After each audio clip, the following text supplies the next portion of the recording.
The Alzheimer's Association will be presenting a Veterans and Dementia event coming up this evening, June the 29th, from 5 until 6:30 p.m. To tell us more about that and more about what the Alzheimer's Association is and some other developments as well, we welcome to our WHTC Zoom connection today Steve Windom, who's the Senior Director for Walk to End Alzheimer's with the Alzheimer's Association, the Greater Michigan chapter. Steve joins us via the Zoom connection. Steve Windom, good morning and welcome to WHTC. Morning, Gary. Thanks for having us today. I appreciate it. Glad you are with us. And if you have a question about not only the event tonight, but also about the Alzheimer's Association and the Walk to End Alzheimer's efforts, Steve, be happy to answer it at 616-395-1450. 616-395-1450. Steve, first of all, tell us about this virtual free forum that's set for tonight from 5 to 6:30 dealing with veterans and dementia. Yeah. Well, we have a great event tonight. We know that our veteran population, those with PTSD and also traumatic brain injuries, have a higher risk of developing dementia and Alzheimer's later. So we're talking about some great programs and services and the ways that you can get involved and spread awareness and hopefully help somebody if you've been touched by this. Now, tell us a little bit. First, let's do the nuts and bolts. How people can be a part of this forum tonight. Definitely. And then we'll talk a little bit about some of the numbers that has compelled the Alzheimer's Association to host this virtual forum tonight. Definitely. Well, there's two quick options to join. You can visit our website at alz.org/GMC. So alz.org/GMC, or visit our Michigan chapter Facebook page. There's going to be links there to register. So you hop on there, get registered, and join the event and learn some great information tonight. So either the Facebook page or our website, alz.org/GMC. Now, this is a Zoom event. So It's really not only for those who are for the veterans that might be affected, but also for caregivers, interested family members as well. Tell us a little bit about the correlation between veterans and dementia and what and again, as I said, what has compelled the Alzheimer's Association to address this issue? Yeah, well, we know that veterans, like as I said, those with PTSD and a traumatic brain injury or a TBI are actually 60% greater chance of developing Alzheimer's dementia. And already 1 in 3 of us, just the normal population, will die with dementia or Alzheimer's as well. So on top of that 1 in 3, they have a 60% greater chance as well as we do. And so we're definitely wanting to get out there and get that information being known. This is about early detection, being able to get screenings, knowing the 10 signs, the warning signs of Alzheimer's or dementia. So we're really looking to educate the population, and also for those who might be afraid something else is going on with their older veteran population, being able to talk to them in a certain way about how to get a checkup, how to get a screening, making sure that they have the resources they need if they're touched by this issue. Now, the question does present itself, Steve, as to what signs could someone note that perhaps this is something they need to address. We talk about in sports the risk of concussions leading to perhaps some issues later on in life. What about for veterans? What things maybe if they could say, hey, wait a minute, I've been in this situation. Could I be involved? Or maybe they're getting some symptoms right now, sort of early warning signs that they could be dealing with this.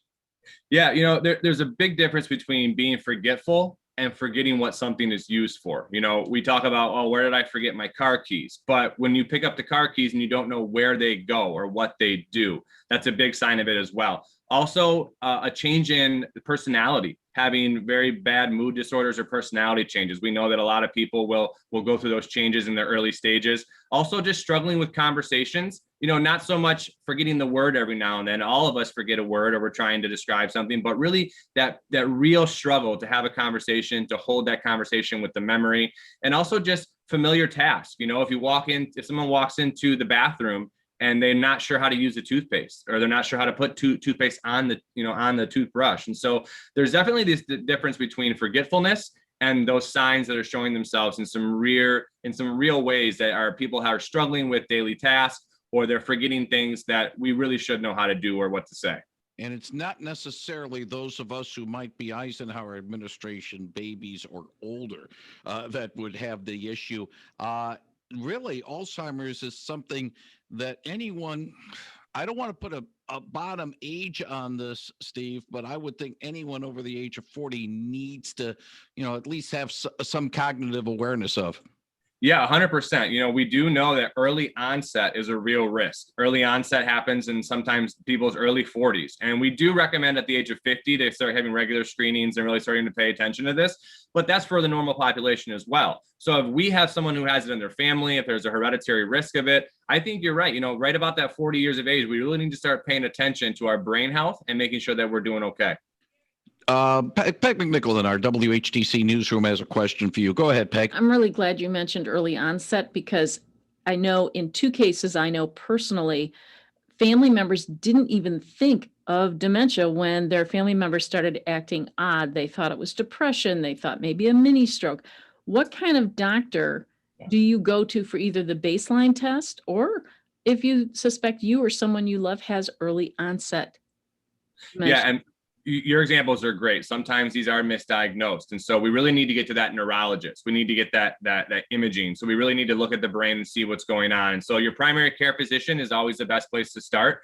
Making sure to have an open conversation. We have a lot of education and programs and resources about how to talk to a primary care physician. We actually also work directly with primary care physicians so that they're educated on not misdiagnosing this as a depression or a mini stroke, but really making sure you're getting that referral to go see that neurologist and get those imagings done and making sure that you're seeing the expert in that brain health. And I had a cousin who refused to go in for this. She has since died, but she was afraid because we have other relatives who have it. And can you just speak to this notion of, when you talk about Alzheimer's, that doesn't mean you're going to get it or that you have it? Like, can you just frame that so people have a way? Because it's a scary concept to look at.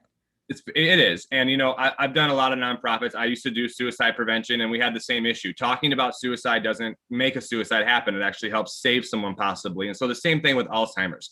When we talk about this, it's not going to bring it on. It is scary to have to talk about it. And it is very scary because right now there is no cure. There is no way to really kind of have a survivor of this. But what we do know is that we have to talk about this. We have to be able to ask good questions. It is not a normal part of aging. Some people just think that this is, I'm getting old and this is what I'm supposed to be like, but it's not. And so talking about it can be scary and difficult, but the earlier we can get into this, the earlier we can get that detection, the more hope we have to have a more fulfilling life while this person is going through this process.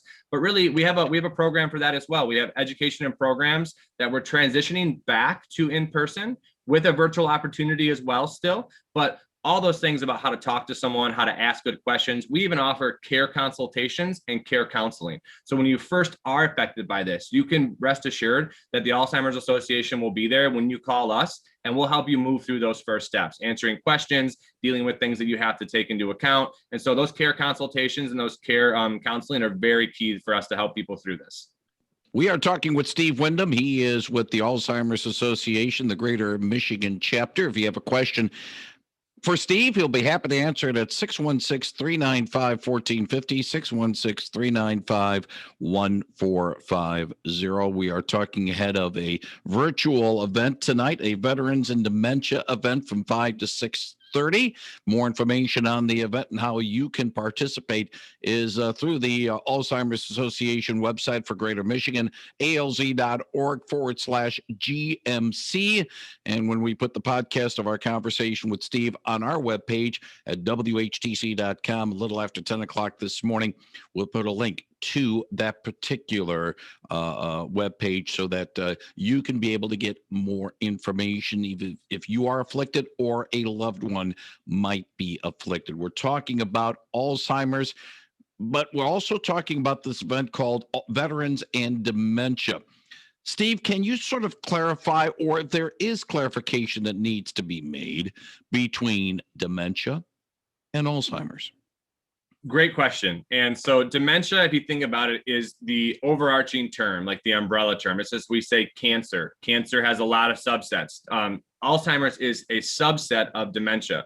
We have frontal temporal lobe dementia. We have vascular dementia. We have Lewy body dementia. So dementia is that overarching term. Alzheimer's is sometimes linked to and just used as that umbrella term sometimes. And we need to make that definition and that distinction that Alzheimer's is a form of dementia, And dementia comes in many different ways. My son's grandfather actually has frontal temporal lobe, and one of the things that we first noticed was his actions and behaviors. He would try and go outside with no pants on, and so these are things that we were looking for, and not really sure what was going on. He was diagnosed about 3 years ago, and so it's always good to make sure that we're understanding that dementia is our overarching term, and Alzheimer's is one of our subsets. One of the subsets, but also could we say an advanced subset? Yeah, it is the most aggressive. And so we do know that this is ultimately going to lead to death, which is why we're fighting so hard for more dollars of research and funding and making sure that we understand this disease as best as we can. But it is the most prevalent one in the media, and it is usually the most aggressive form. Quick question. I've seen, and I don't have it in front of me now because it has been over the past few weeks, some advances in the treatment of getting, if not improving treatment, but maybe some advances on attacking this disease. Are we overly optimistic, or are those advances really some promising signs? Well, this is a first, and that's what we have to understand is that aducanumab, which is the term of the drug, it'll be called Aduhelm when it is delivered. It's an infusion-based treatment for Alzheimer's, and so it's the first one ever. There is still a phase 4 trial that the FDA has approved, but it was approved by the FDA just recently. Major breakthrough for us. And what we know is that it's not a cure, it's the first. And it leads the way and opens the door for so many opportunities for those who are affected now and those who will be affected in the future. We know that the first cancer treatment didn't cure cancer. We know that this treatment is opening the door for so many more things to come. And the FDA to be able to approve this and make history, really. We really made history for the first time here. And it's all because of our great supporters and our great research and scientists. But this is really going to lead the way and opens the door for us to do some great things in the future. Steve Windom, I need to ask you a blunt question. There have been those who have been afflicted with other diseases. Crohn's, I think, was the one off the top of my head I can think of, who are saying, listen, many of the progress and many of the advances in treating our disease and working with our disease had to take a back step over the past year and a half because of COVID-19. Was that a concern with those involved, in your case with Alzheimer's, or the overall umbrella with dementia, saying, hey, wait a minute, we're getting progress, but now everybody's focusing on COVID-19, the pharmaceuticals are, and maybe not giving the attention that they need for what we have? Yeah, we know that COVID hit this disease very hard. We know that loved ones who are isolated in senior care facilities or memory facilities saw a great decline in their cognitive abilities without that stimulation, without that interaction. We do know that Alzheimer's patients were more at risk if to get COVID with that immunocompromisation.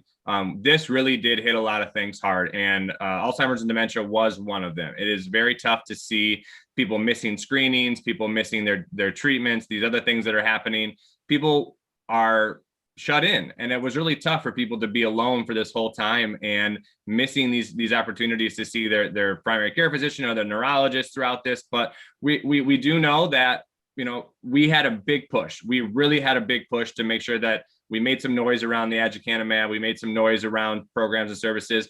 Here in Michigan, we actually were able to reach more constituents and individuals when we had to go virtual, which was one of the silver linings we pulled out of this whole pandemic, that when we went virtual, more people could tune in, more people could get their education, more people could be able to learn the 10 signs. We actually developed a caregiving during COVID program. So anyone who had a loved one that has Alzheimer's or dementia could tune into us, find out how to help with their loved one during this tough time, and hopefully be a little better off when they come out of it. Yeah, I was focusing more on the pharmaceuticals, saying, they got their resources about working on drugs to deal with the vaccine than it was drugs to try to, work on Alzheimer's. But, again, treatment is just as much the pharmaceutical end as it is the personal end, which is really where the Alzheimer's Association focuses a little bit more on that. 616-395-1450, 616-395-1450. If you have a question for Steve Windom, he is with the Alzheimer's Association Greater Michigan chapter. And again, it is the Veterans and Dementia virtual event tonight, 5 to 6:30, and more information again at alz.org/GMC. Steve, I want to talk a little bit about what we talked about the signs, but I also want to talk about those who might be susceptible to coming down with this most aggressive form of dementia being Alzheimer's. How much of it is hereditary? How much of it is, I will call, circumstantial, being in the wrong place at the wrong time, be it in sports or be it, as tonight's event will be, as a veteran in a combat situation? Can we sort of say one or the other, or maybe a little bit of both?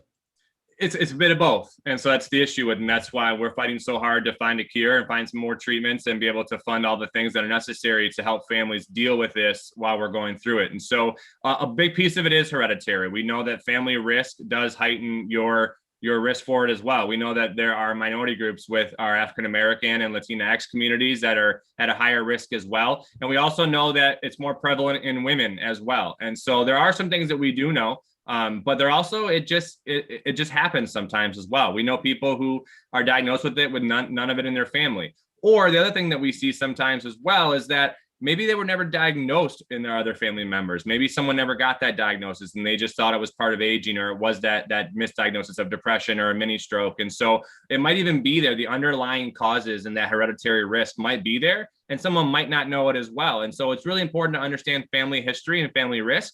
But again, we just get it sometimes. And that's the hard part about it. And that's what we're looking to do and understand, is what really kicks this off in our brain, and why is this happening in our brain, and how can we combat that?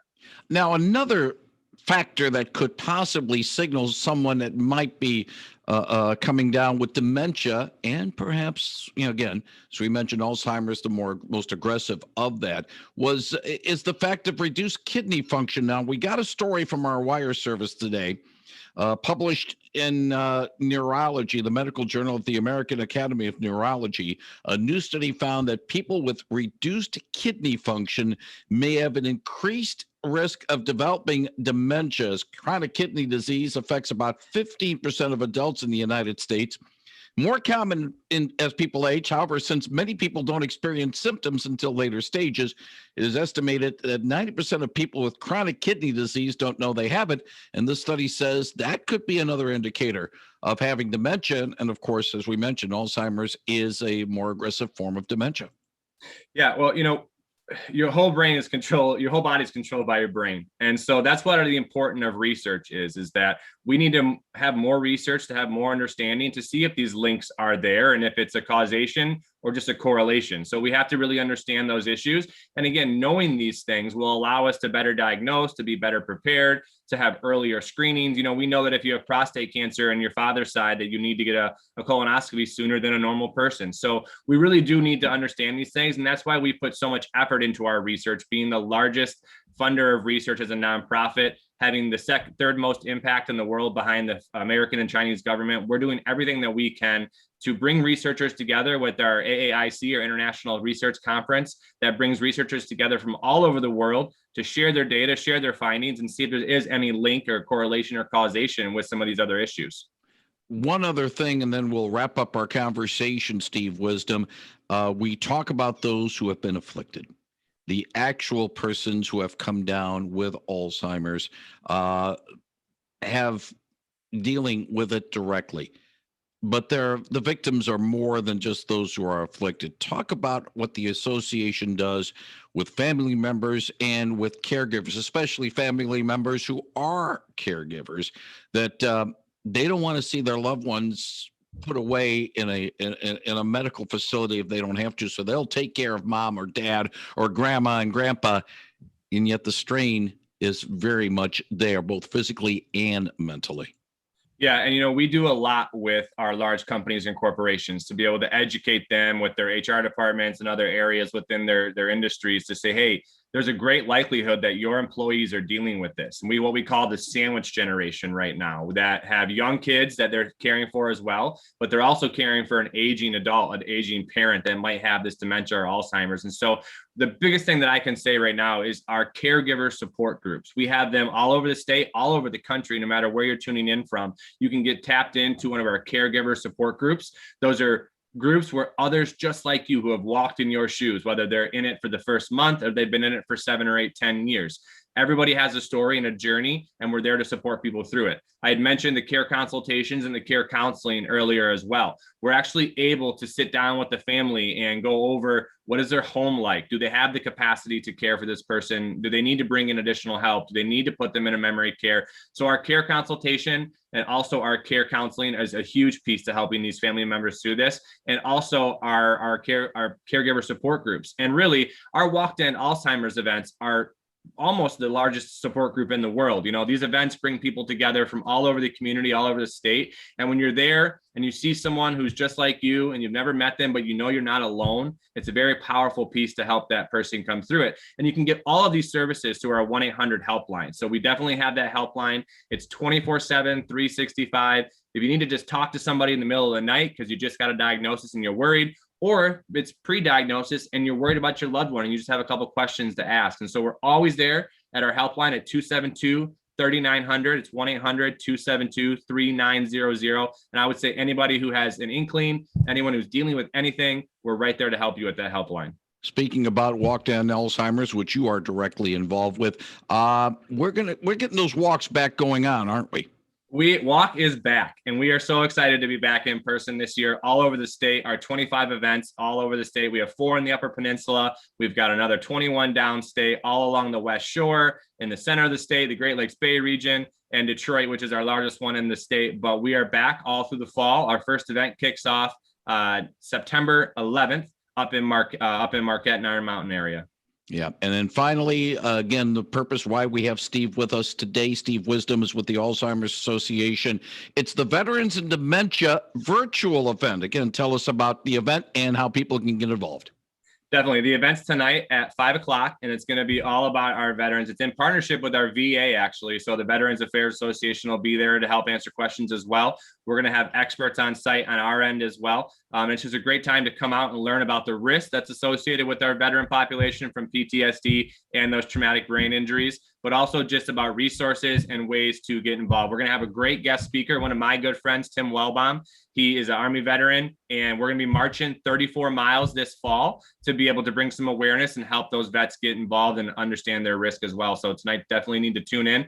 You can get registered at alz.org/GMC. That's our website, or at our Facebook page, the Greater Michigan Chapter of the Alzheimer's Association. Steve Windom with the Michigan chapter of the Alzheimer's Association, Greater Michigan chapter. I want to thank you very much for joining us today on WHTC's Talk of the Town to share what is going on with the association. Again, the website, not only for the forum, but those who might want to help the Alzheimer's Association, support them, as well as getting support from the association. Steve, we look forward to chatting with you again soon. Thank you guys for having us. Thank you very much, Steve Windom, on 99.7 and 1450 WHTC.